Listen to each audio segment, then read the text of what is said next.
తునిలో నూతన సంవత్సర వేడుకలు యనమల కుటుంబంలోని 2 వర్గాలకు బల ప్రదర్శనకు వేదికగా మారాయి. దీంతో నేతల సమక్షంలో ఇరు వర్గాలు బాహాబాహికి తిగడంతో రాజకీయ రచ్చ మొదలైంది. ఇంతకు యనమల కుటుంబంలో వివాదానికి కారణమేంటి? కాకినాడ జిల్లా టీడీపీలో వర్గ విభేదాలు మరోసారి బహిర్గతమయ్యాయి. తునిలో తెలుగు తమ్ముళ్లు బాహాబాహికి దిగారు. సాయి వేదిక ఫంక్షన్ హాలులో యనమల సోదరులు నూతన సంవత్సర వేడుకలను ఏర్పాటు చేశారు. ఈ వేడుకల్లో యనమల సోదరుల వర్గాలకు చెందిన టీడీపీ కార్యకర్తలు వీరంగం సృష్టించారు.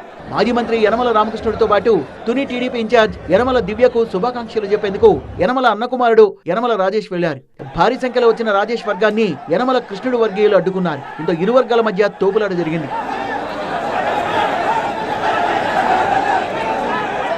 యనమల రాజేష్ మాజీ మంత్రి యనమల రామకృష్ణుడి అన్నయ్య కుమారుడు కాగా కృష్ణుడు వరుసకు తమ్ముడవుతారు. వీళ్ళంతా కూడా యనమల కుటుంబానికి చెందిన వారే అయినా యనమల రాజేష్ కు యనమల కృష్ణుడికి మధ్య ఎప్పటి నుంచో రాజకీయ విభేదాలున్నాయి. ఇలా న్యూ ఇయర్ వేడుకల్లో అది మరోసారి బయటపడింది.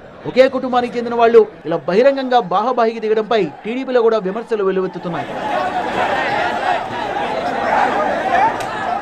ఎన్నికలు సమీపిస్తున్న తరుణంలో అందరూ కలిసి పనిచేయాలని టీడీపీ అధినేత సూచిస్తున్నారు. అయినప్పటికీ కొన్ని నియోజకవర్గాల్లో ఇలా గ్రూప్ తగాదాలు కొనసాగుతున్నాయి. ఈ పరిణామాలు టీడీపీ అధిష్టానానికి తలనొప్పిగా మారుతున్నాయి. సీనియర్ నేత మాజీ మంత్రి యనమల రామకృష్ణుడు సైతం ఇలా కుటుంబంలో విభేదాలని సైతం పరిష్కరించకపోవడం విమర్శలకు దారితీస్తోంది.